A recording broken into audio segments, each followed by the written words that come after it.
Okay, so let's talk about what happens when you've shut them down, you've cut them off, you've moved on, you have a different life. It's way better. The air is cleaner, the grass is greener, the sky is bluer because you have finally rid yourself of that negative energy that you did not need. And you're finally moving on. And then, bam, what shows up over there in your inbox? A little DM, a little like, oh, hi, here I am again.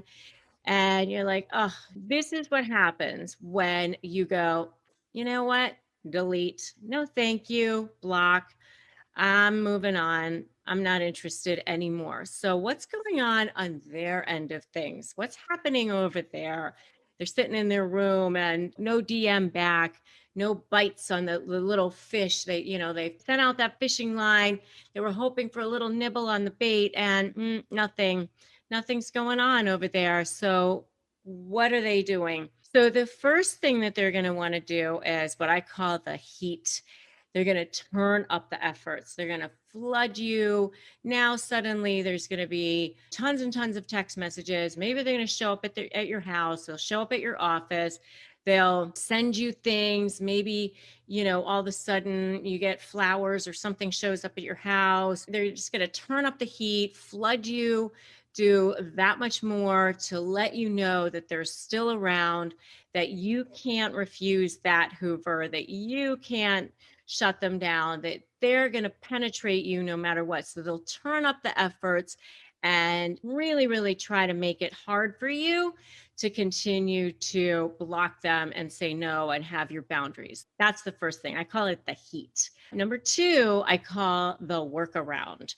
So this is where they are going to be reaching out to others around you, and they might try to find other ways to kind of let you know that they're still around. So they'll find people that are close to you and maybe send them gifts. This is something that I have a member in our family who is a narcissist, unfortunately. And that's one of the things that she loves to do is, if my husband and I have decided, that this person is toxic, so she'll send like 1,000 gifts or some major big thing to people who are close to us to kind of let us know that she's still around, that she's still, trying to show everybody else how wonderful she is so that we can realize how wrong we are or whatever it is, just trying to show that she's got this great relationship with everyone else around us. And the other thing they do with the workaround is they might try to work in a smear campaign by saying things about you that are kind of couched in care. So, I am so worried about Susie. She just seems like she's drinking too much, and they might even say that like 6 months before the divorce or 6 months before the partnership ends or whatever, so that by the time it actually ends, then they can say things like, oh, see, I told you I was so concerned about that. But, obviously they're an alcoholic. I mean, it's so sad. It's like so couched in that. It's very, very stealth of them with those smear campaigns. And if you want to know more about how to shut down a narcissist smear campaign, definitely check out my video on that topic. So number three, I call the rotation. So they will rotate between sources of supply by hoovering this one or hoovering that one. And okay, let's see if this one bites. Let's see if this one bites. They're trolls searching for their next source of food, like predators, so if there's a vulture, they might go back to the old carcass to see if there's any bits that they left over that they might have, missed. So they'll rotate between various sources of supply to see which one is going to bite and come back to them. And by the way, if you are so ready to shut them down and shut down that Hoover, give me a shut them down in the comments right now. All right. And the last one is the hawk.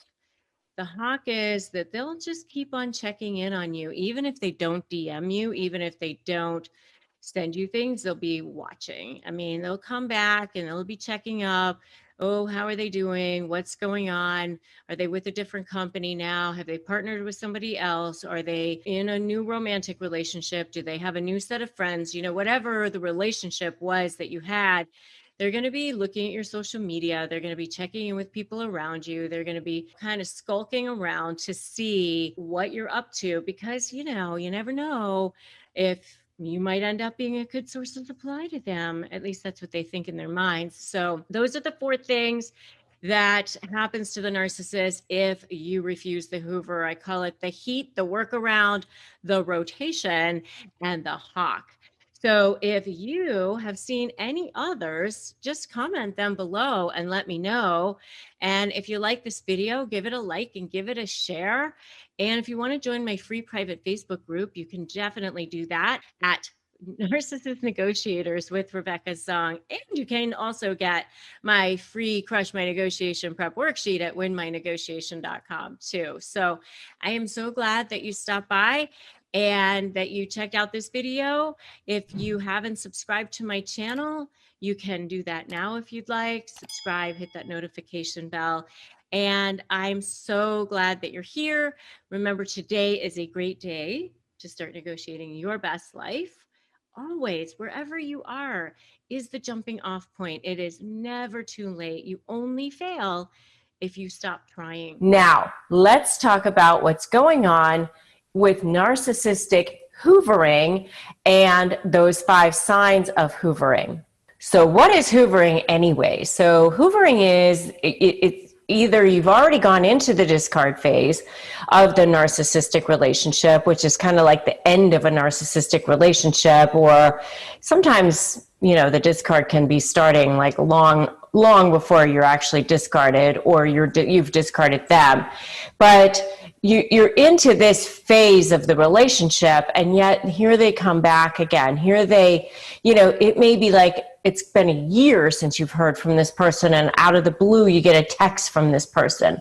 And, you know, it may look like an attempt at reconciliation, or it may look like an attempt at actually valuing you again, or maybe they're finally seeing you for who you are. Maybe they're finally appreciating all of the things that you did for them. But it's really what it is a manipulation tactic. It's a way to get supply from you again. It's a way to, it's a very toxic way of getting you back under their web of control. So the first one is that they reach out because they are in a time of crisis. Oh my gosh, my father-in-law is sick, or my best friend is in the hospital, or I just, you know, had a health scare, something like that, where now all of a sudden they're in crisis, and so you have to come back and you have to feel sorry for them. You know, for some reason, there's something going on with them that has put them into victim mode again. Maybe it's a financial crisis, you know, and you are the only one who can help them. You're the only one who they can talk to, that they can go to. And this is after they've treated you terribly, were horrible to you, you know, weren't there for you ever, and now all of a sudden, you know, you're the only one who can help them, and they're in massive crisis mode, meltdown mode, and you've got to go running and be there for them. And you're supposed to just set aside any bad blood that ever took place, or you're supposed to just forgive anything that they may have done to you, because, you know, my gosh, don't you have a heart? You know, they're in crisis. Don't think about any of that right now. Just be there for them. I mean, don't you have a heart? You have to come back and be there for me. So that's just one of the signs that maybe you are being hoovered. Another sign that you're being hoovered is that they're declaring their undying love for you, or they're apologizing emphatically. So this is where, you know, you've said, okay, enough already. That's it. I'm done. you know, maybe they've broken it off with you and you were like, okay with it. But regardless, you know, they start seeing that their supply source is actually walking out the door. So now all of a sudden, oh my gosh, I love you so much. I can't live without you. I am so sorry. I will do whatever I need to. I will change for you. And this is where you might start seeing the narcissist fauxpology, which is they say sorry just because they need to. And if you want to know more about the narcissist fauxpology, you can check out more about that in my video called Do Narcissists Ever Say Sorry? You know, and of course they do say sorry sometimes. And you see this more from the covert narcissist, not as much the malignant narcissist or the other types of narcissists, but covert narcissists are the more smart, cunning ones. They're much better at covering up their narcissism. They're much better at looking like they are so perfect to the world, except to the person that they have targeted and who have been their victims.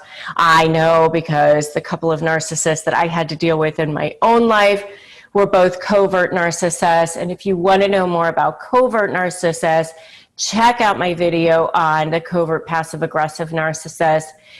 They are insidious and very stealth, very under the radar. And so these are the ones that you're going to see say it coming back and saying, oh my gosh, I am so sorry. I never should have acted that way. You had every reason to be upset.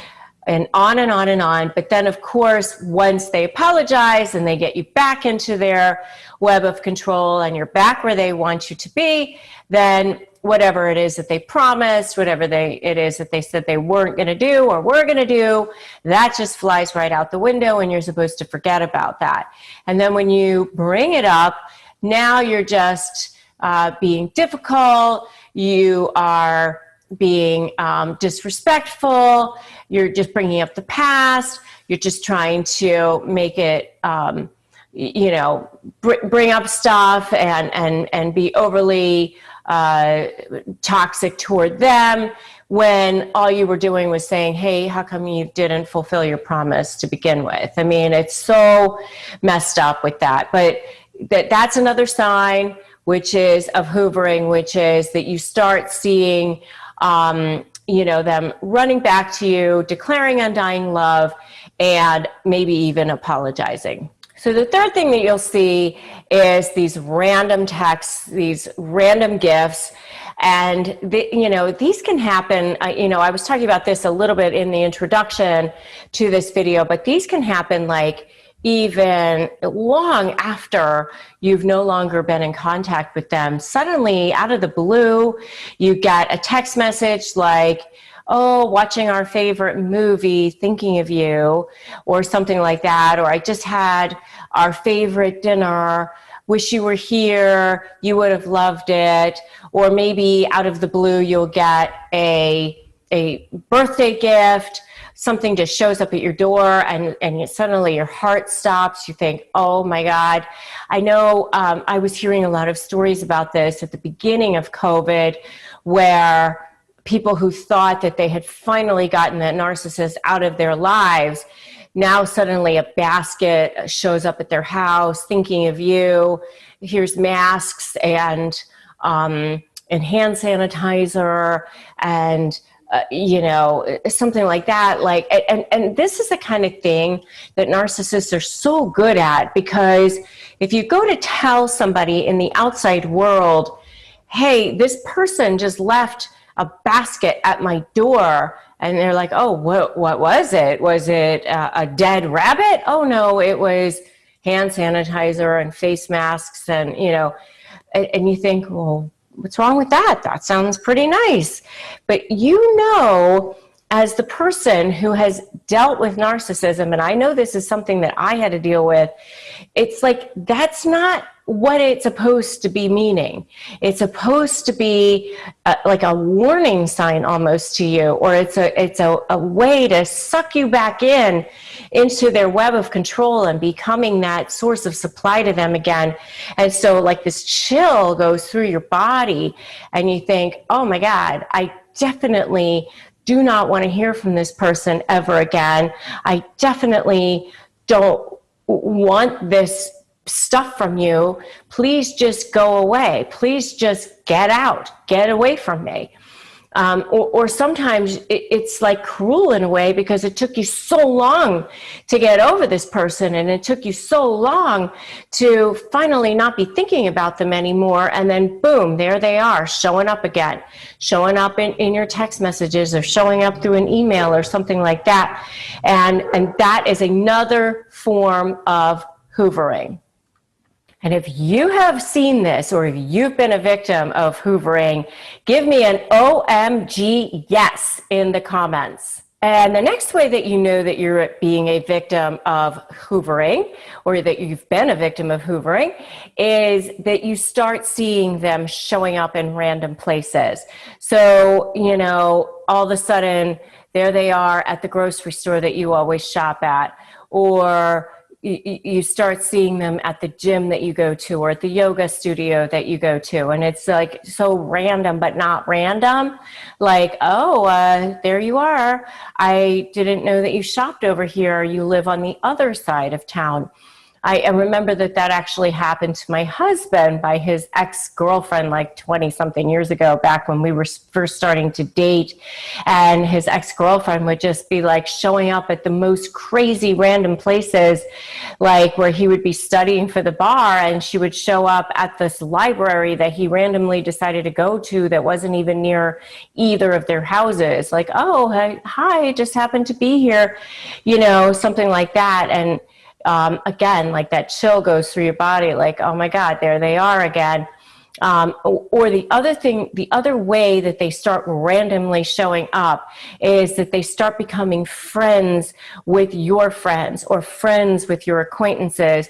This is something that one of the narcissists in my life also did, was when this was an extended family member. So when my husband and I decided that we no longer wanted to have contact with this person, or tried to minimize the contact and have very strict boundaries, now this person was starting to you know, suck up to other people in our lives and suddenly become friends with people in our world, so that this person would be able to kind of like spy on us, and also sort of like try to show us how wonderful this person was, or that we are so wrong because see, the rest of the world sees how wonderful this person is. So that's another way of demonstrating hoovering. And the last sign of hoovering is probably the scariest sign. And this is where you're going to see a lot more about, you know, you'll see this much more from like malignant narcissists. The malignant narcissist and some of the more, you know, pathologically mentally ill narcissists will start stalking you.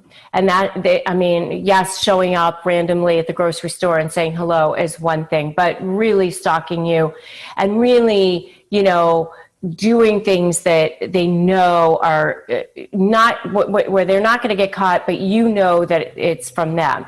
So things start showing up in your mail. Maybe you're getting phone calls or emails from random numbers, random places. You know, I've seen clients where their exes, you know, knew a lot about cyber, you know, information, and they were able to create random emails that came from random IP addresses. And so, but, you know, and they would leave these messages, but it was really, really hard to trace these emails, or really hard to trace these texts, things like that, where you just start to be really scared for your life and concerned for what this person may or may not do to you. And in addition to the stalking, what you might also see is like a gaslighting move, which is really kind of like a sixth thing, which is like, this discard never happened. We didn't agree to break up. We didn't agree to no longer be in each other's lives.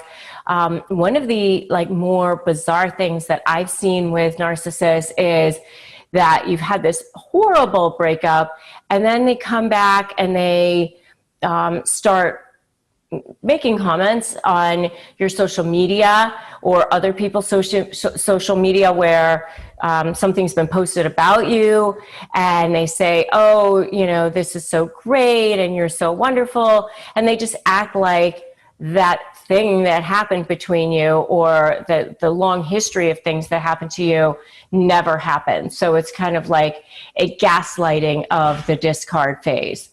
So those are all the different signs of hoovering. It can be really confusing, especially if you're working so hard to get over that trauma bonding. And if you want to know more about trauma bonding, check out my video on trauma bonding. But you've tried so hard to get this person out of your brainwaves and out of your neuronal patterns and trying to move on. And you've gotten so far down the path, and you're finally making progress, and you're finally getting to a point where you're getting on with your life, and then here they come again. And they do that because there's still some supply to potentially be sucked out of you, so they come back. And remember, even seeing you squirm, seeing you upset, seeing you angry, emotional, they get supply from that too. So regardless of even if it's not just thinking that they're wonderful, they do get supply from seeing you upset. So if there's any amount of supply to be had still, here they come hoovering back into your life again. All right. You know how narcissists take over your mind. They take over your soul. You feel depleted. You feel exhausted all the time. You know, that's why they're called energy vampires. Before I even knew the term energy vampire, I used to say like a leech. They're like a parasite. They attach themselves to you like as if you're a host. You become that narcissistic supply to them. And they take over your mind. And, you wake up in the middle of the night, you're thinking about it. You wake up in the morning, you're thinking about it. You're brushing your teeth, you're thinking about it. You're walking the dog, you're thinking about it. You're washing the dishes, you're thinking about it. And how do they do that? How do narcissists take over your mind? They do that because they start off with this love bombing, and they come off so charming and so charismatic and so personable. And they make you feel like you were the most amazing, incredible human that they ever met. And they mirror you. They use these mirroring techniques to make you feel like, wow, you met this soulmate. And you basically feel like, oh my gosh, wow, where has this person been all my life? They read you, they read your body language, they read everything about you. They're excellent at reading people. And so they become this perfect person for you. During this idealization phase, they completely sweep you off your feet. And it's intoxicating. They totally rock your world. And I'm telling you, this is business or personal. I had a narcissistic business partner, and they flood you with everything at the beginning. And so it takes over every single one of your senses. And so here's the thing. You also were, wounded. You were an empath, and you had dealt with your own traumas. And you also felt like, oh my gosh, this person sees everything about me. They can love me, and I can save them. I can help them. And so there was this symbiotic relationship that made you believe that there was something that brought you together. All of this happens at the beginning of the relationship. And then what happens is they lock you in almost right away. They want to get you to whatever the next step is right away and lock you in, whether it's business or personal. Let's meet the family. Let's get married, let's move in together, let's be business partners, whatever it is. And then once you're locked in, or they get your feelings locked up and they get you attached to them, now the cold, now it's devalue, now it's ghosting, now it's I'm not texting you back right away, now it's devaluing. And now they start using those tactics. Gaslighting, word salad. I didn't say that. That didn't happen that way. What are you talking about? This circular conversation. And I have videos on all of these things, word salad, gaslighting. You definitely want to check out my videos on all of these things. If you haven't seen these things, if you're not familiar with these terms, definitely check out my videos on these things. And there are studies that have been done on these things. You know, Robert Sapolsky has done these studies on these things. He was a Stanford University professor who had done these studies on monkeys and the dopamine effects on your brain, on the hot and cold and the hot and cold, and how you actually become physiologically addicted to people because you're just the anticipation that they might give you that hit of love bombing. And so you become physiologically addicted to them. And that's how they start to take over your mind, because you might get that hit of love bombing again because they future fake you. Oh, you're right. You know, I should have done this, or next time I will. And I promise you it's going to be better. And you'll see. And back to the love bombing, because they draw you back in. They draw you back in with these promises of Emerald City. It's going to be so much better. And you think that it is, just when you think you're going to go out of it again, because they know how to get you back in again. And so they condition you. They constantly are conditioning you. And so that's how you end up having them take that, where they take over your mind, they take over your spirit, they take over your soul. And so how can you take it back? You just have to get out of that toxic stew and finally break that cycle. And, you know, there's a fantastic saying that's, go where you're celebrated, not where you're tolerated. Go where you're celebrated all the time, and start to just put boundaries in place and leave them in place and make them strict and say, I'm not doing this anymore. I'm not going to be in this toxic cycle anymore. I'm going to stop this conditioning. I see what's happening here. So you stop, you start to pivot, you start to turn around, and you start to shift that dynamic. You start to reteach them how to treat you by putting boundaries into place, and by starting to have less contact with them, briefer amounts of time, briefer amounts of contact with them, and start reinforcing the behavior that you want by saying, I'm not allowing you to disrespect me anymore. I'm not allowing you to speak to me like that. And I'll have a conversation with you when you can speak to me in a respectful manner, or things like that. Start to show it in your body language by just reinforcing that you're not going to allow that. And by reading their body language too, by the way, which I do have a whole video on that as well. But, you know, here's the thing. You have to look at the wiring in your brain and start rewiring the programming in your brain. Understand that it's your side of the fence that's going to have to get rewired. You're not changing what's going on the side of the fence of that narcissist. They will not be changed. As soon as you can understand that, things will get so much better for you, because they will not change. You are the one that's going to have to change, and your response to them.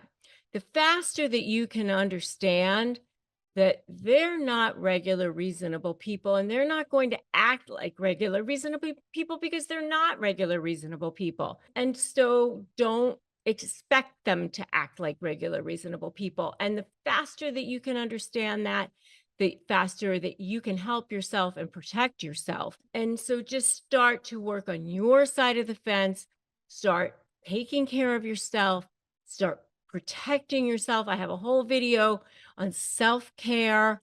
Definitely start with the self-care, start pivoting, understand that you deserve so much more. You're probably way smarter than you think. I know that you are. And the fact that you're here, the fact that you discovered these videos means that the shift is starting to take place. That is amazing. Give yourself a whole lot more credit than you probably have so far. You deserve so much more than you have so far. And understand that you are enough. You are enough. So start to see those open doors. Start to feel that power inside of you. What I want you to do right now is I want you to write in the comments, I am enough. I am enough. Just start to feel that right now. Start to feel that power right now and start to understand that you just have to rewire your side of the brain, start to take over, start to retake your brain back and recondition your brain away from that narcissist by putting boundaries in place and have briefer and briefer contact with them and just start to see them for who they are, which is toddlers in adult bodies, right? Okay, so let's talk about the 6 things that narcissists say to try to get you back. So they do often, even when you're finally going no contact and you're finally moving on and you're finally walking forward and your eyes are staying forward, they're going to try to get you back. So, and sometimes it's called hoovering, and sometimes it's just them trying to, get you back. It really doesn't matter what the terminology is. It's them trying to get you back into their web. It's them trying to get that source of supply back that they had. They want to keep as many forms of supply as they possibly can. So even if they're moving on to another form of supply, they still want to keep the one that they had in you. So one of the things that they say to try to get you back is they play on your heartstrings. So they'll say, I'm nothing without you.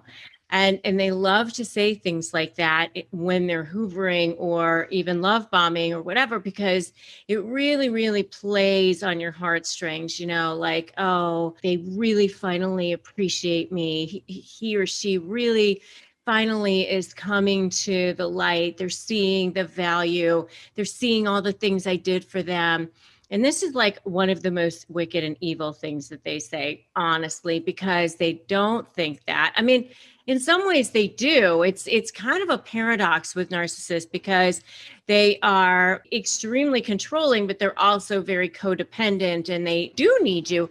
And so in some ways, maybe they do feel like they're nothing without you. But that's one of the things that they say is, I'm nothing without you. It's really just to play on your heartstrings and to get you back into their web of control. So number 2 is I've changed, and they want you to feel like they have seen the light. There's been this epiphany that now they see how they've treated you and they're never going to ever do that again. And so because they're a new person, it's the new version of them. This is the new person who is going to be doing things for you, who's going to see your value, who's going to do all the things that you've been asking them to do in the first place. So that, it's the new version of them. They've changed. So that's number 2. Number 3 is, I'll do anything you want me to.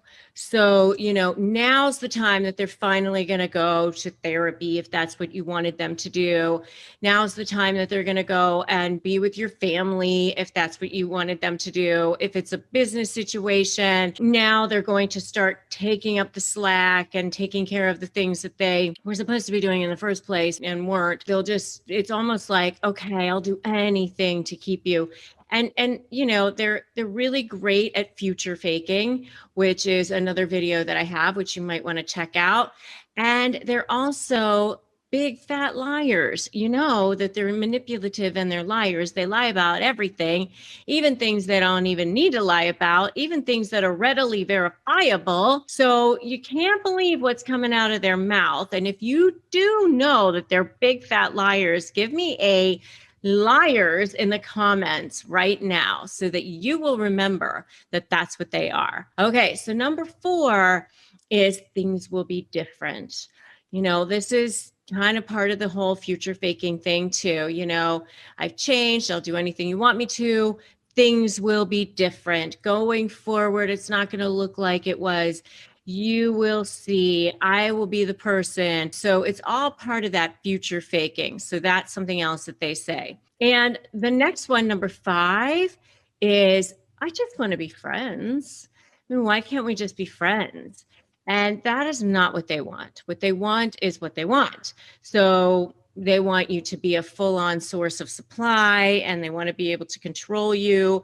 And if you just say, okay, we can be friends, that's like their opening to go, see, they are still a good source of supply. They do still want to be with me. There's that opening, that door. And once that happens, you know they have no boundaries. So they're going to keep sliding in. I think of it as like the camel under the tent. There's a great story about the camel nose under the tent, which I think it is like perfect for narcissists. At least this was my experience. That is that there's the story about this guy who's out in the desert and he's Bedouin Sheik or whatever he is. And he is, you know, with his camel and he stops for the night and he's like in the tent and the camel sticks his nose under the tent. And he's like, oh, please, sir, it's so cold out here. And, you know, can I just have my nose under the tent? I won't be a bother. You won't even barely notice me. So I'm just going to have my nose under the tent. And the guy goes, okay, you know, so then the next thing is the camel puts his entire head under the tent. Oh, come on, you know, can I just have my head? You know, you have so much room in here. I'm not taking up any space. I'll just, you know, put my nose under the head under the tent. And as you can imagine how the story goes, like the camel ends up all the way in the tent. Camel's basically in his bed. He can't get him out.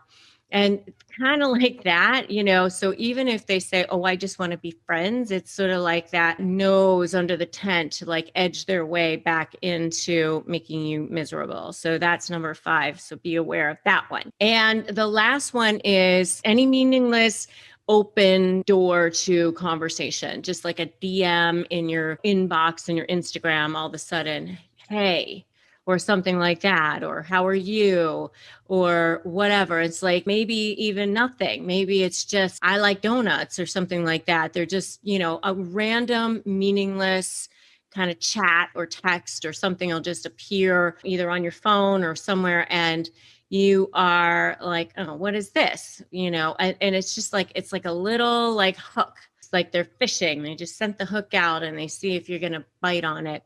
And just to get you to respond, they're testing you. They're testing the waters. They're testing to see if there's still a source of supply out there for them in you. So don't take the bait. Just ignore, delete, block, whatever you have to do, because, you know, once they're back in, the madness is back. What happens when that narcissist realizes that life just absolutely sucks without you?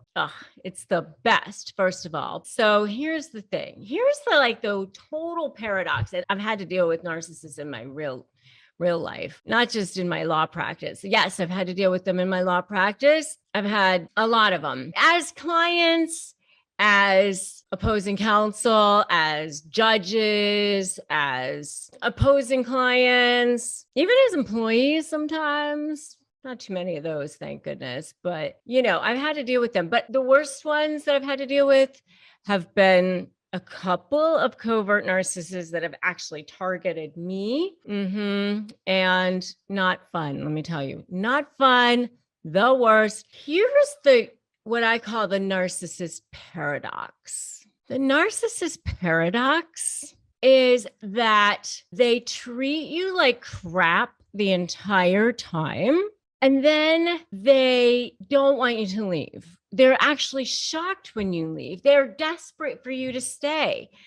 But you want to run the hell out of there like your hair is on fire, like you are running the hell away, like your body is on fire, like you want to get the hell out of there. But they are like, oh my God, you're leaving? What? Like they don't want you to go. But yet, the whole time you were there, they actually kind of gave you the impression like life sucked with you. They're so screwed up, these people. They are really so screwed up in a lot of ways. But yes, they literally hate you and it's a mess. In a lot of ways, they do hate you in some ways. And I actually have a whole video on that, 8 reasons the narcissist hates you. You're definitely going to want to check that out. But you can't wait to get the hell out of there. I know. But then they have a major meltdown because you actually left. And why do they have a major meltdown that you left? Not because they miss you. They're going to say it's because they miss you. They miss the oxygen source that you are, the food source that you are. They miss the supply that you are. Okay. They miss what you bring to them, whatever it was that you were bringing to them. It's not good. All right. It's not what you want. You don't want to be missed in that way.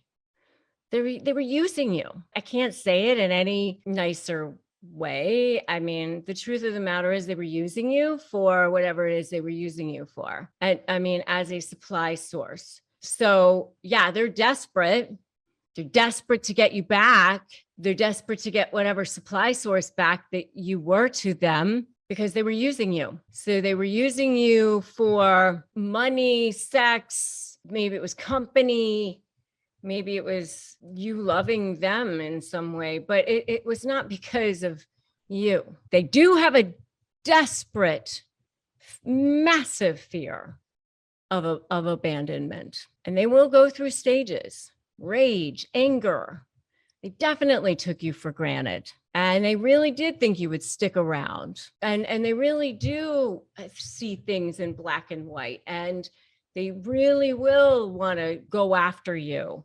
So they will do things to retaliate. They will line up flying monkeys and they're going to go through this rage and anger. And they will try to line up other forms of supply in a desperate measure to sort of replace the supply that you were, okay? Because they need that supply. So they're going to want to try to replace whatever the form of supply was that you were. So whatever it was, whether it's, you know, in the form of a flying monkey, somebody else, whether it's trying to get your attention. So if you're in a lawsuit situation, they may try to do that. They may file all kinds of motions against you, use the court system against you, try to replace one form of supply with another by, okay, if you're not going to give me supply in the form of money or sex or attention in one way, I'm going to replace it in another way by manipulating you and controlling you and making your life miserable, using the court system against you, using the kids against you, whatever I need to.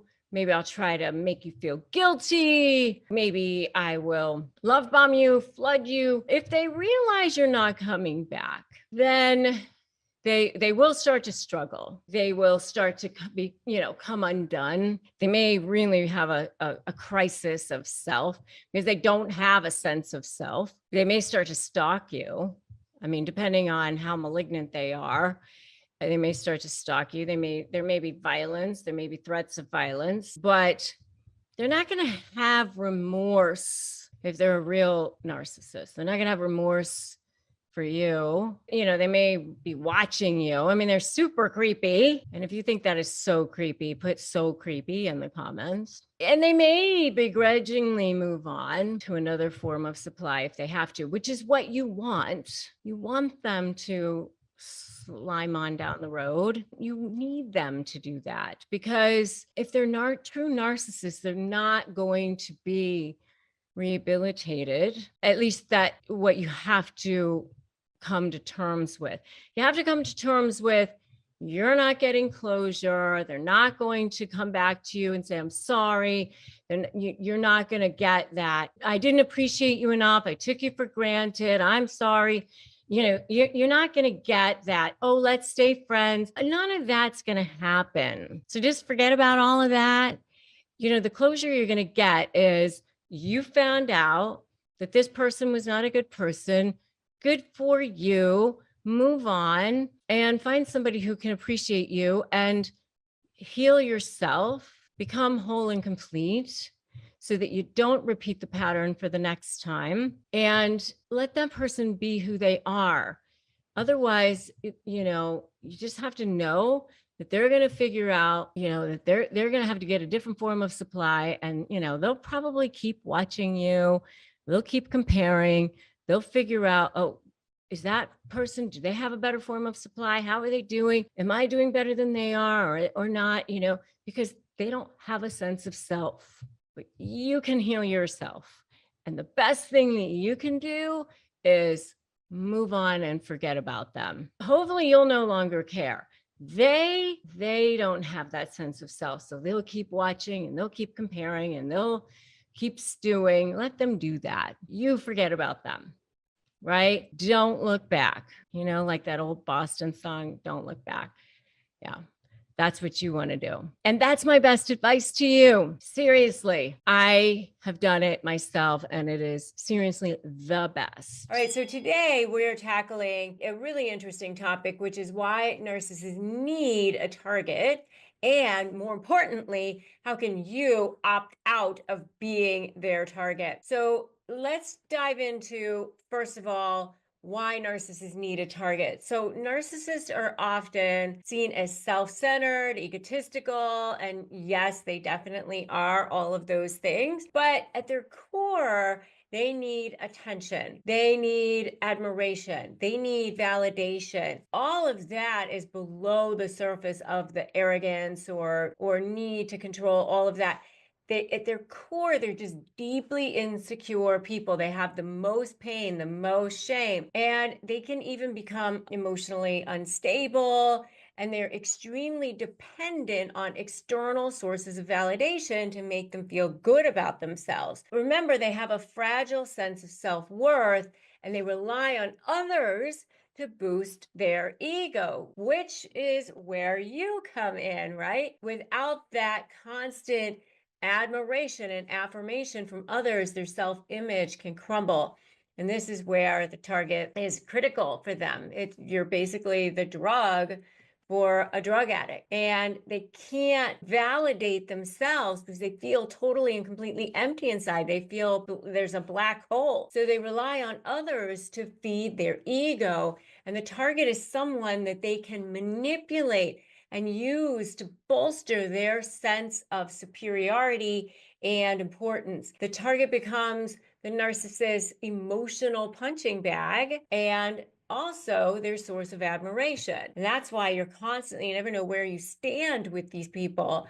And because you are their supply source, you are their emotional supply source. And once a narcissist has selected a target, they'll manipulate and control them to continue to feed their ego. So in the idealization phase, which is also called love bombing, which is a romantic or it could be professional situation, the narcissist might idealize their target, showering them with love, attention, praise. Then, of course, the target feels unique and special and irreplaceable, but they make the target feel like they are the center of the narcissist world. And this provides the narcissist with the narcissistic supply that they need to feel good about themselves. In a romantic situation, they might tell their partner, I've never felt this way about anyone. You feel like rockets are going off and fireworks. And remember that this creates that powerful bond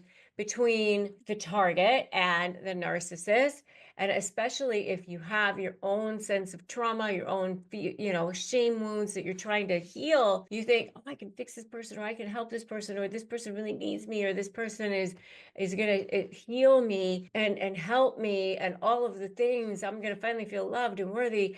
And then, of course, what happens is once you're in it, then they strip that away very quickly during the discard phase, because really what your purpose is to feed their ego.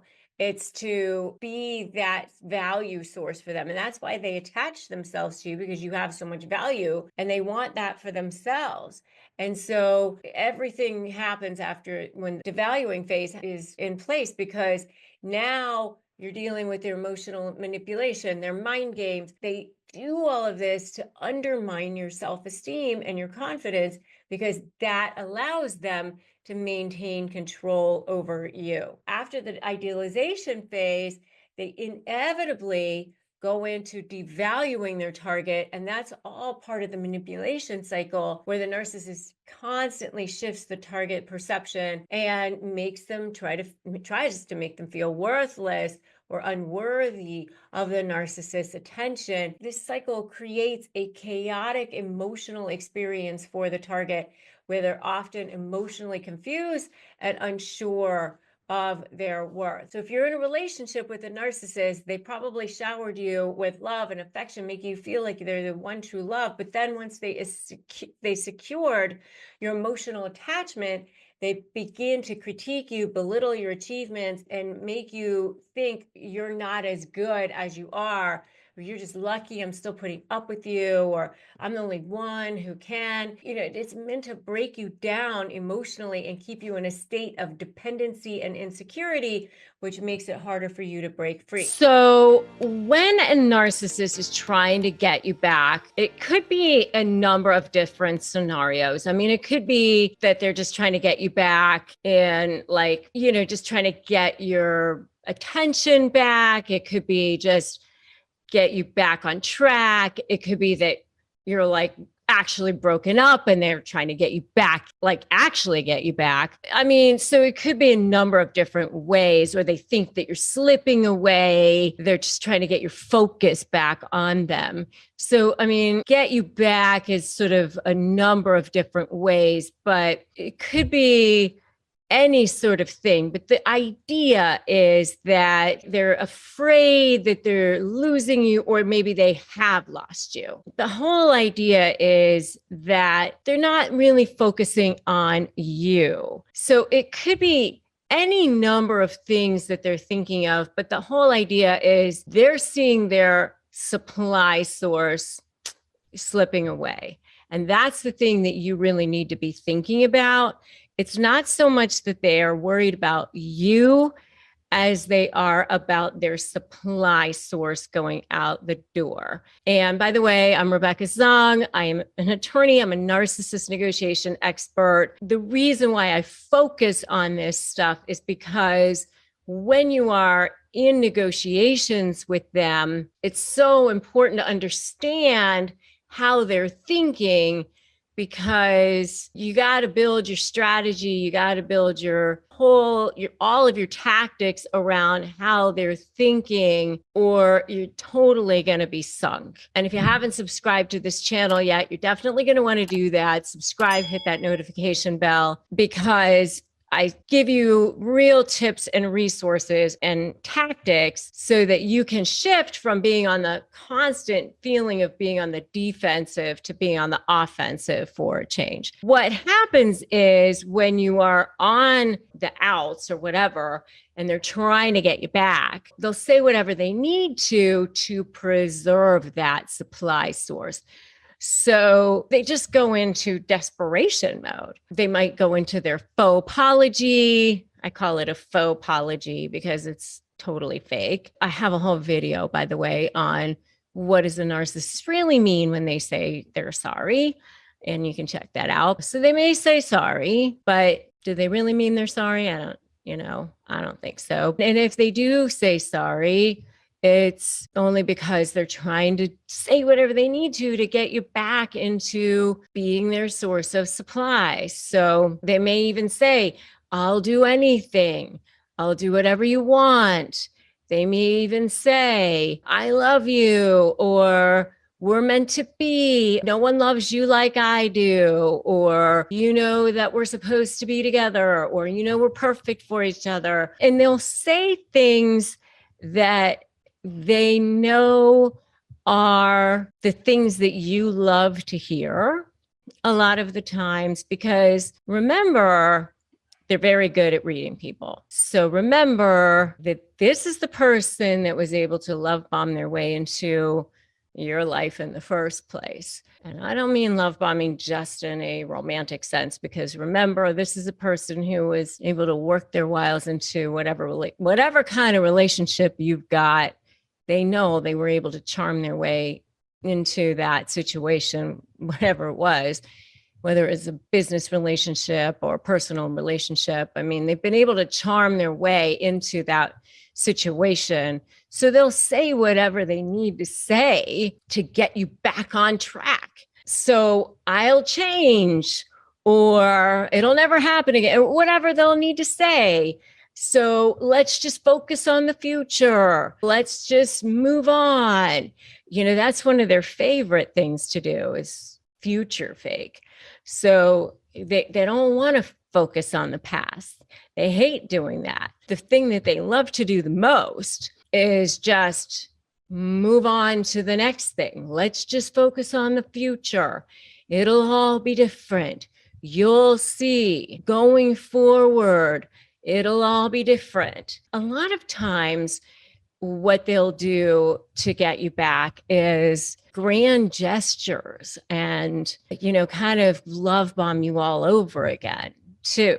So you'll see this whole grand gesture thing again, you know, going back to whatever it is that they did in the first place to get you. And then they may try to also guilt you into it. How could you leave me at a time like this? You know that I'm sick, or you know that I'm going through a lot right now, or I'm dealing with so much, or how could you leave me when you're the only person I have, or something like that. And now you're a horrible person if you leave them at that moment. And so how dare you try to have your own life, or how dare you try to walk away, because you're the only one who they have. You're the only one that they rely on, or something like that. And now you have to be with them. There's like that micro manipulation thing that they'll do sometimes too, you know, that little DM in your inbox. Oh, I got the word from the doctor. Oh, sorry, that wasn't meant for you. And then they'll take it out of your inbox. So that was meant for someone else. You know, a little something to sort of mess with your brain to try to get you back as well, or try to get your attention. You know, these are the kinds of things that they will do to try to get you back, to try to get your attention. And it all is designed just because they don't want to see that source of supply. The other thing that you might see them do sometimes is try to make you jealous. Well, I've got another source of supply lined up. You know, I'm spending time with someone else, or I don't need you anyway, or I'm moving out, you know, something like that, to maybe try to get you to be interested, or get the hairs on the back of your neck peaked, or something like that. But most of the time, it's more of the future fake, the fauxpology, you know, those kinds of things. So hoovering is actually a form of love bombing that takes place during one of the other phases. So it's usually the discard phase. And during this discard phase, where the narcissist might feel that they're losing control. So remember, love bombing is a form of controlling the victim. It's a form of getting that person into their web of control. I always say their layer of control, into their web. And so that it's a form of manipulation so that they can control you. And if they feel that sense of that grip loosening, that their grip of control is loosening because of the discard phase. Maybe you've hired a lawyer, maybe you've talked to other people, maybe they sense that you don't care that much about them anymore. That's when you start to see the hoovering start in. That's when they start to come back. They start love bombing you. They start saying things like, oh, come on, you know, we've always been so good together, or we can work this out, or, you know, you don't need to worry about that. You know, I'll always have your back, things like that. As the lawyer, what I see people doing a lot of times is they'll come in when the person's hired the lawyer and say, oh, you don't need that lawyer. We can work this out. We've always been so good at working things out. We've always been good at talking to each other, or something to that effect. But what hoovering is they are coming back and love bombing because they feel that their narcissistic supply source is being threatened in some way. And they get supply from controlling you. They get supply from jerking you around. They get supply from anything that feeds their ego. So does this relate to brothers and sisters too? Absolutely, it does. And I see Dee Dee here from Germany. Awesome. Awesome. Hello in Germany. My mom is German. My dad is Chinese. So I love my German people and my German roots. Awesome. So, and yes, as Renee says, it can be anybody. So yeah, these apply to anyone. So hoovering happens when the narcissist senses that their control is loosening. And so they come back and they start to love bomb again to try to get that control back again. So they go back to the tool that they used in the beginning to get you into their lair to begin with. So, you know, it might be that they're horrible to you, but then they turn around and say, oh, you're so beautiful, or, you know, make you a smoothie or whatever. But behind your back, they're, you know, stabbing you in the back, or they are smearing you, or they are. And so it can be very, very confusing when you're dealing with a narcissist, because, you know, on the one hand, they seem like they're horrible to you and they're doing all these horrible things to you, but then the things that are coming out of their mouth are not matching how they're behaving, but they know what to say.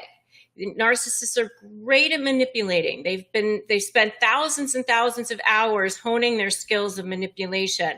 And they're especially good at knowing how to manipulate their targets or their victims. They've studied you. They know what your weaknesses are. They know what things they know what you want to hear. So they'll come back and say the things that they need to say in order to get you to come off of what it is that you are, you know, that you're talking about, just to get you to stop. So they'll love bomb you just enough to get you back into that web of control. And a lot of times it's like just to get you off of whatever it is that you're thinking. Maybe you're accusing them of cheating. Maybe you're accusing, and so they'll deflect so that you're not looking at that anymore, and start love bombing you in that way as well. So let's see. So I say, hi, everyone. Hi, Rebecca. All right. So, and remember that on Tuesdays, I do my Ask the Attorney Anything sessions, which I always have tons of great questions on that. So that's Tuesdays at noon. So I've committed to going live twice a week at noon Pacific time on Tuesdays and Thursdays. And on Tuesdays, I do my Ask the Attorney Anything sessions, which I also do, by the way, in my 3 must-have secrets to communicating with a narcissist free webinar that I offer several times a week. And I know lots and lots of you have attended that, and I get to see a lot of you there as well. So there will be a sign up for that free webinar in the comments in this video as well, once we put it up on YouTube. So if you want to participate in that, come on over and join me in that. And that is also free. So, there's somebody saying that he wants to hurt you. Yeah, I mean, so the bottom line is they only use this hoovering technique to try to get you back into their web of control. It's not, they're not actually, it's so confusing because it's not actually to make you feel better, or it's not anything that has anything to do with you, because it never really does when it comes to narcissists. It only has to do with them. And they use it as a tool of manipulation. So, and I often see it with when in the discard phase as the divorce is starting or something like that. But remember, when with the narcissistic relationship, it's love bombing, devaluing, and discarding. But it's not love bomb, then devalue, then discard. It goes. It starts off with love bombing, but they can be love bombing as they're devaluing, love bombing as they're discarding. And that's what hoovering is. So that's the term of the day with hoovering. And, and all forms of narcissists do this, whether it's the covert narcissist or the grandiose narcissist or the overt, overt as grandiose.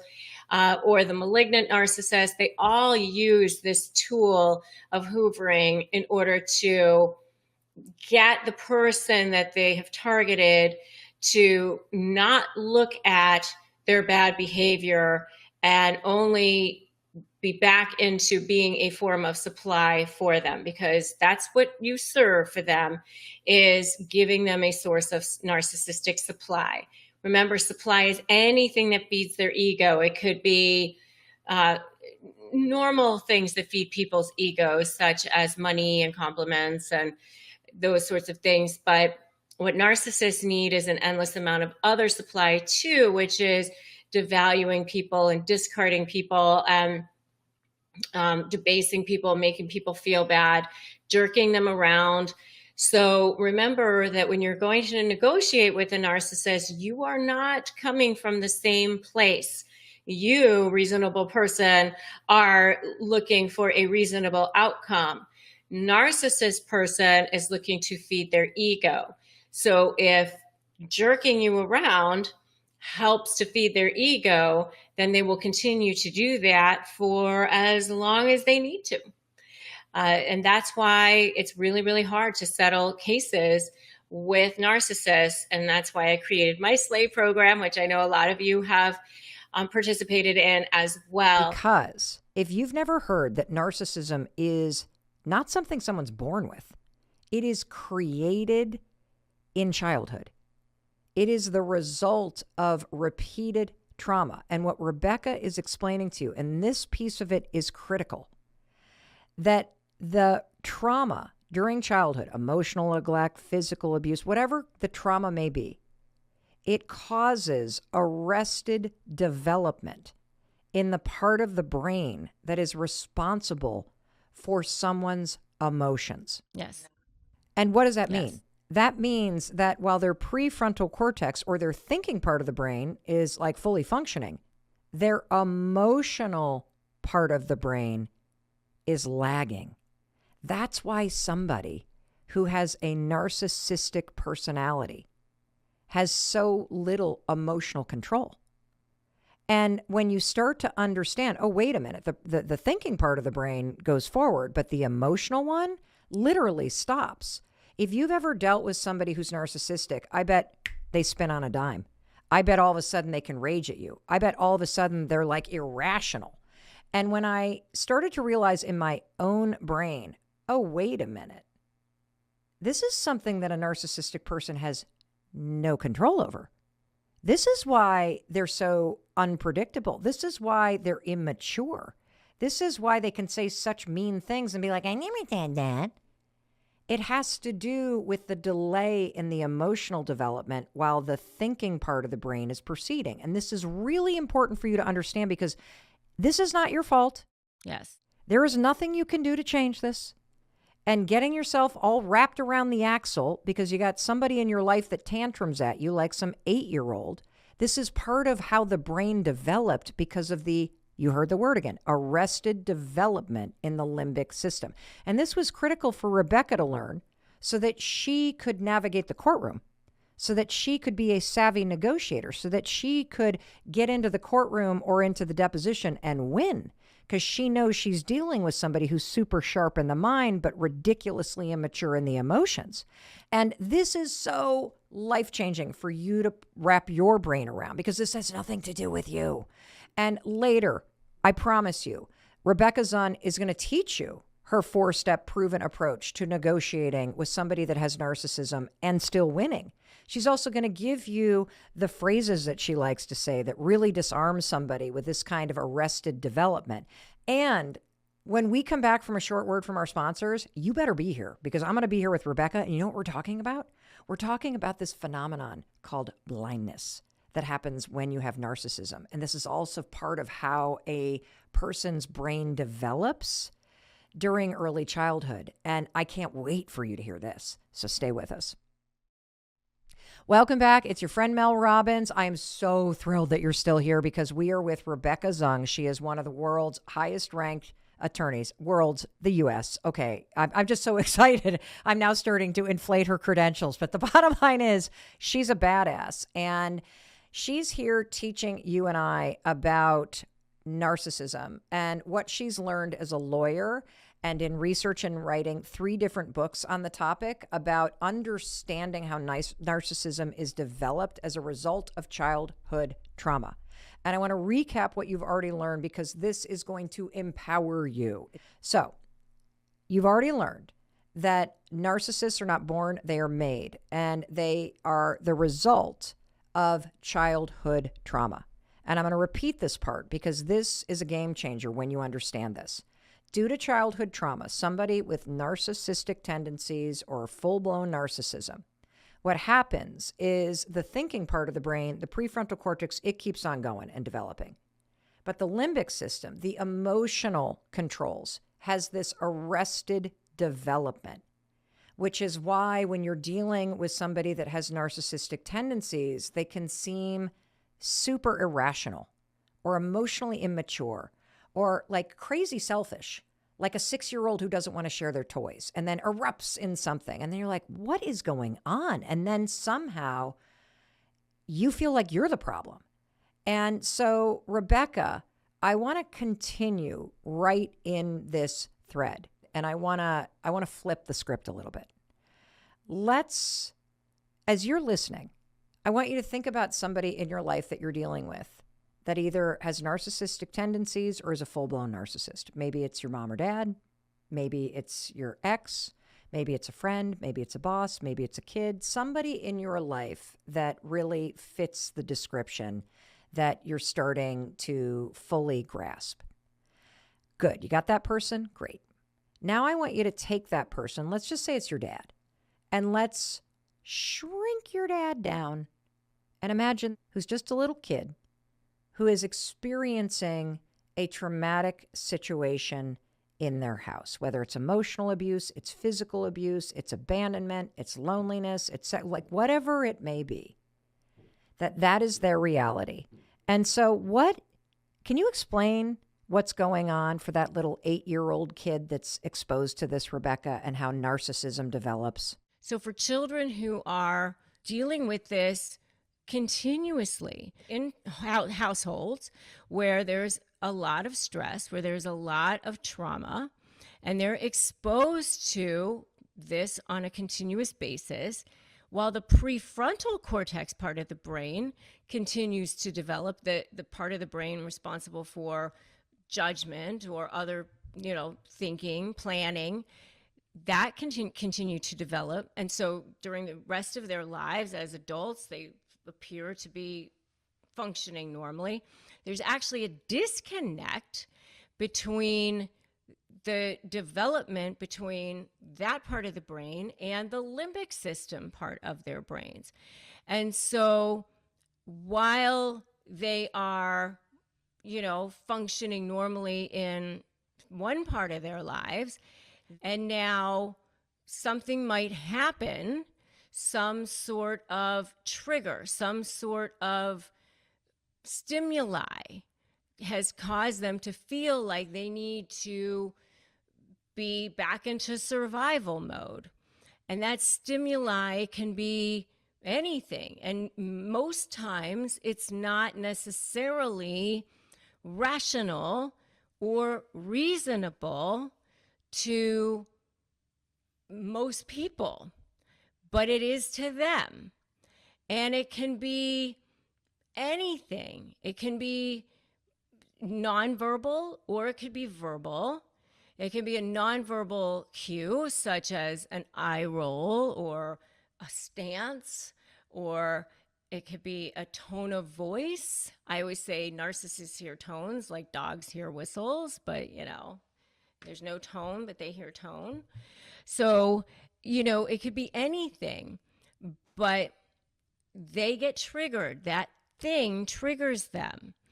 And because of the phenomenon called splitting that they have, where everything is black or white or good or bad or whatever, when that trigger happens, now they go from that prefrontal cortex back into the limbic system. That limbic system becomes activated.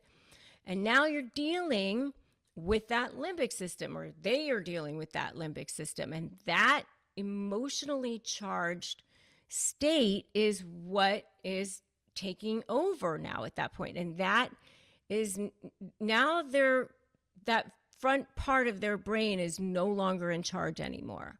It's their limbic system is now in charge. And when that happens, they don't necessarily remember or know what they're doing. That's what's now happening. And that when that happens, it's what's narcissistic injury is what it's called. And they will then take themselves down sometimes to take you down. The retaliation might happen. They inflict harm. They manipulate. They have little recollection of their actions at that point, and they are seemingly blind or indifferent to the collateral damage that they cause to themselves or others during that state. They are literally blinded by their actions. We have to stop on this point right here, because what Rebecca is explaining to you when she talks about blindness and this being tied to the brain development, this changed my freaking life. And I want to take a highlighter and I want it to change your life. Because when you have somebody that is narcissistic in your life and they say, I never said that, that never happened, you're wrong, I didn't mean that. I always felt like they were lying to me, that there was this intent to destroy, right? And when I dug into the research, just like Rebecca dug into the research, and I learned that there is this term blindness, that due to the arrested development in the limbic system, which means they have little to no emotional control, right? That the emotional eruption, when they get that wave of emotion, it does override the thinking center and they completely forget what they did. And so I will say, are there narcissists that do it intentionally? Probably. But it was super helpful for me to realize that there are things that have gone down in our family, for example, in the past, where somebody with a narcissistic personality or narcissistic tendencies erupted and said some really cruel things. There were tears, there was a fight, there was upset, and it has always bothered me that the person has operated as if it never happened. And what I've come to realize is that based on the research, if it is a heightened emotional state, they might not even remember that it happened. And if we track back to the example that I gave you, remember when I asked you, to just imagine, let's just say it's your dad who's narcissistic, and imagine him as an 8-year-old freaking out, right? And having a complete temper tantrum. Do they remember the mechanics of the temper tantrum? Usually they don't. And so you kind of know this based on your experience, but being able to tell yourself, oh, they say this because they actually don't remember saying it.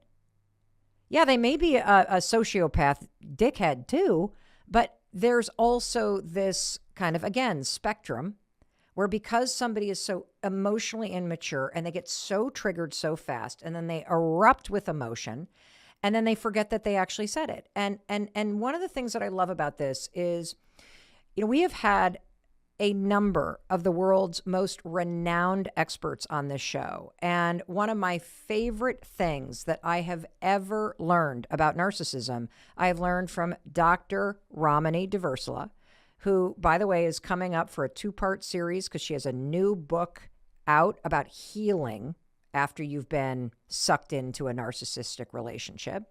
But one of the things that I learned from her, and this is why I keep repeating this stuff, that narcissists are not born. They're made, and they're made during childhood.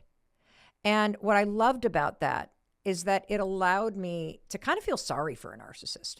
And that may sound like a weird thing to say, but when you feel sorry for somebody, you get your power back because they don't seem so big and scary anymore. When I look at an adult who is narcissistic, you know what I feel? I'm like, wow, you must have experienced a lot of trauma as a kid. I feel pretty bad for you. And that ability to feel empathy or sadness or feel bad for somebody, it gives me my power and makes me not susceptible to their BS. You know what I'm saying? And so knowing that narcissists are not born that way, they're made. Tap into a little empathy. And now you know, because there is this arrested development, you are dealing with somebody who is not mature emotionally. And you are dealing with somebody who will tantrum as an adult. And you are also dealing with somebody who will likely deny that they did that because they're blind in those moments where they get wildly emotional. And Rebecca, why this is so important is that one of the most important things, and we're going to get into Rebecca's 4-part strategy that she uses when she needs to negotiate or navigate or diffuse or win against a narcissist. You're going to learn the phrases that diffuse somebody who has a narcissistic tendency or approach. But what I love about this is you're getting the why this works. You're getting the understanding. You're getting the facts and the science and the research so that you know this isn't about you. And I think that it's really empowering for me to know that every time this particular person in my life that I love, who is so easily triggered, who so easily rages, who so easily, like at the drop of a hat, boom, the mood changes, who's always about them, who's got crazy ass expectations, and the second that the expectations aren't met, they're pouting like a frickin' 6-year-old. When I can look at that and go, oh, this is childhood trauma. This is somebody who is not emotionally mature and probably never will be because the development of their limbic system got arrested due to childhood trauma. And that's why they don't think rationally. And that's why they can't control their emotions. And that's why this has nothing to do with me. That's exactly correct. That's exactly correct. And even beyond that, what people need to understand is when that is happening, and because that is happening, dealing with that in any situation means that you cannot communicate with them. You cannot negotiate with them in the same way that you can with a rational, reasonable person. You cannot.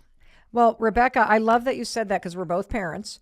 And so just to make this as so simplistic that anybody of any age, anywhere in the 194 countries where this show is syndicated can understand it.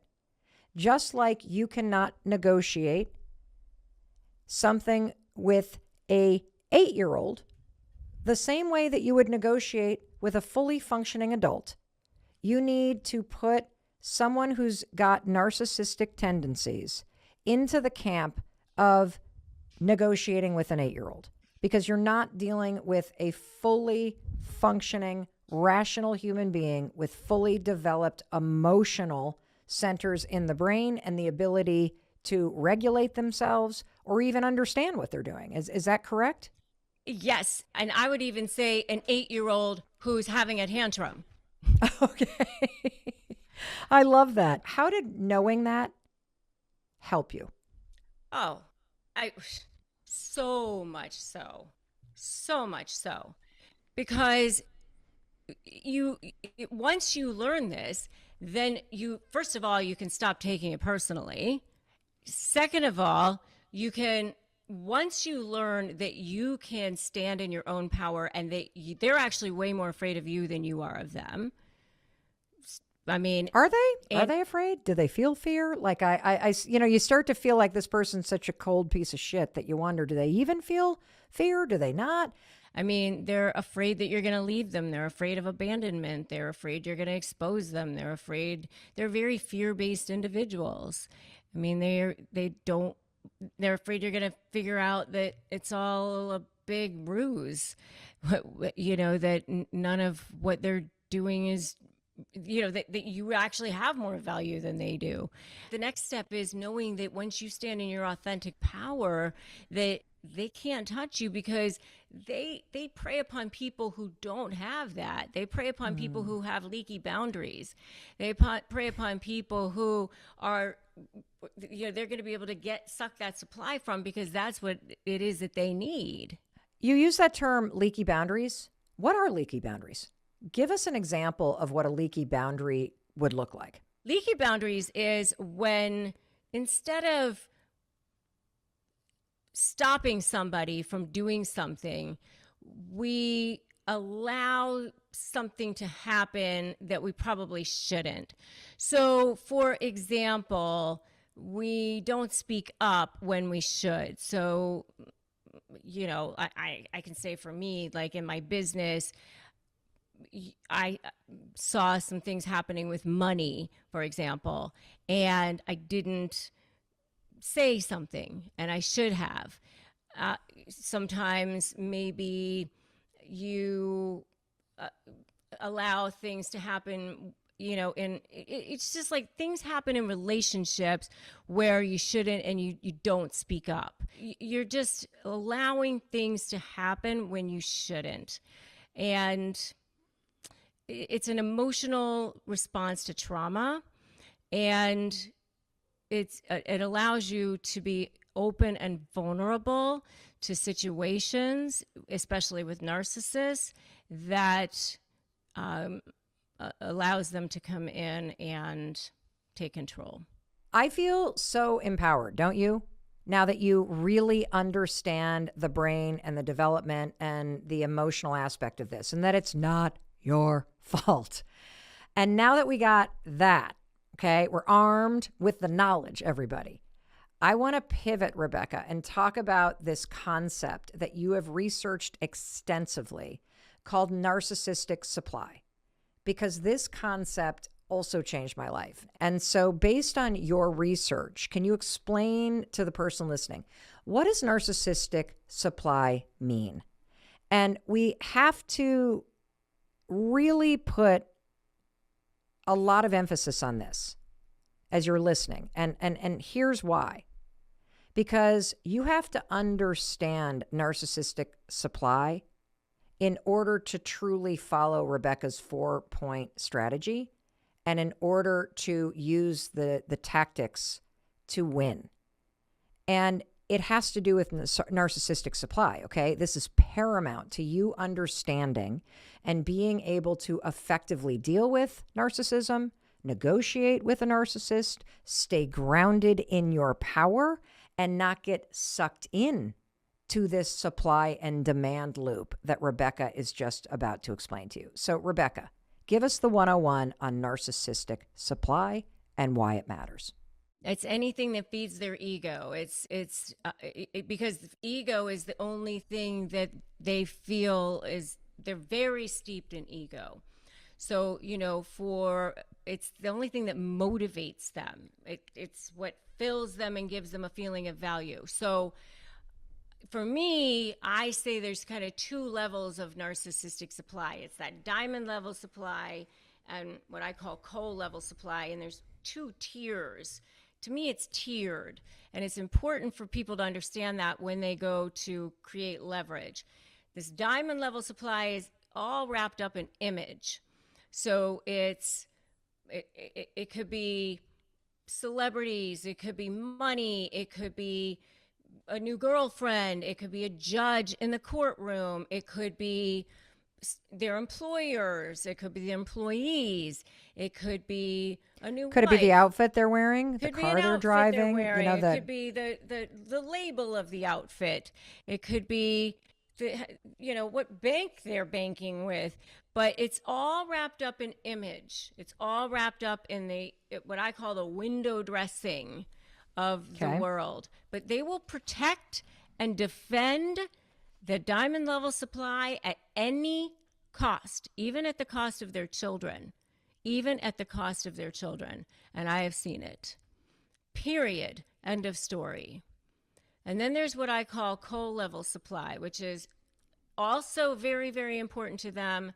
They will, they love it, they need it, but there's a slightly less tier, which is degrading people, controlling people, manipulating people, treating people poorly, pushing other people down in order to make themselves feel good.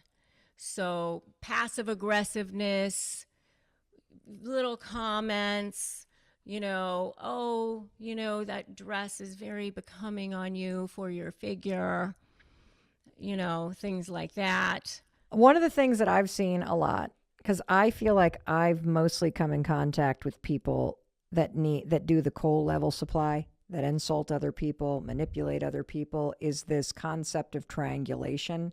Yeah. Where they are gossiping and they are building bonds by trashing other people. They're the person in the corner of the room at a party who's gossiping about everybody else to create a bond with someone in the corner. Yes. And when I first heard about that as extremely, when I first heard about triangulation and that type of, as you call, coal level supply, trashing other people to bond with the people that you're with, that was my first introduction to narcissism about 5 years ago. I'm like, wait, that's what a narcissist does? Oh yeah, that's the number one sign that somebody has this as a personality type. Mm-hmm. And it was mind-blowing because I didn't realize that becomes something that somebody does in order to supply their own ego. Because when you're trashing other people, of course you feel better than other people. Mm-hmm. Mm-hmm. And, once you see that trashing other people as a sign that you're dealing with narcissism, and you see it in the context of supply, I just want to warn you listening, you're going to see it everywhere. I mean it. You're going to see it everywhere.